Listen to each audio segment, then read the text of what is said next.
Marami na sa ngayon ang naniniwala na mukhang heto na ang huling beses na kanilang makikita itong si Giannis Antetokounmpo na maglaro habang suot-suot ang uniforme ng Milwaukee Bucks. Hindi may tatangging magaling itong Milwaukee Bucks at kung sa papel lang titingnan, mas malakas, mas matimbang ang kanilang kupunan laban sa kanilang katunggali sa sereng ito na Indiana Pacers. Ngunit sa kanilang tapatan, halimbawa sa ngayon, sila'y binauna sa 1-3.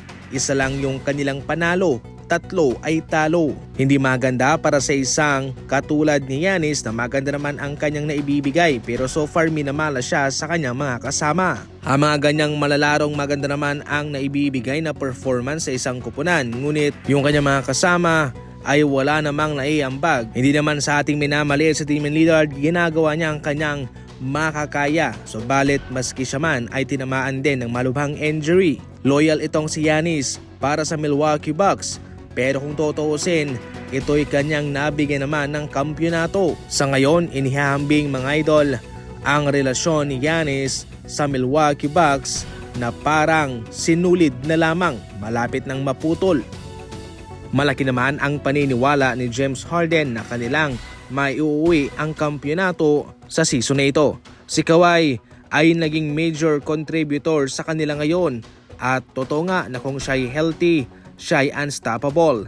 Si Kawhi ay nag-a-average ng 21 points, 9 assists per game, 4 rebounds per game at meron pang 1.3 blocks per game. Parang pader itong si Kawhi kapag ito'y umaatake na, napakahirap na pigilan. Sa isang interview kay James Harden, siya'y komportable na maganda ang chance ng kanilang kupunan sa season na ito.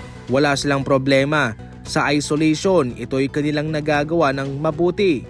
Samantalang kung pag-uusapan naman yung depensa, naging consistent sila sa pangkabuang taon. Lahat ng team ay pwedeng sabihin na kanilang maiuwi ang kampyonato.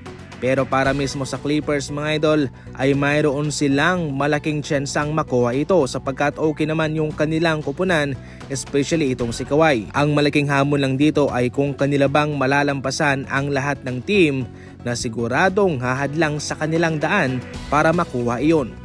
Sa ating huling balita, ito ang totoong status ni Jimmy Butler sa Game 4. Bukas na po ito mga idol. So far, nagkaroon ng mahabang pahinga itong si Butler. Hindi siya naglaro sa Game 3. Sumatotal, mayroon siyang 4 na araw na pahinga mga idol.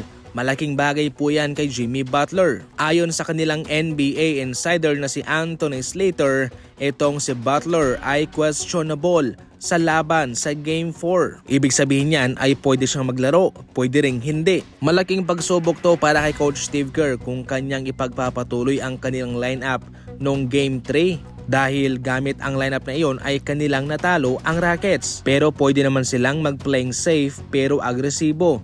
Palaruin itong si Jimmy Butler upang makuha nila ang panalo at magkaroon ng 3-1 lead para pwede na po nilang ma-close out ang laban sa home court ng Rockets.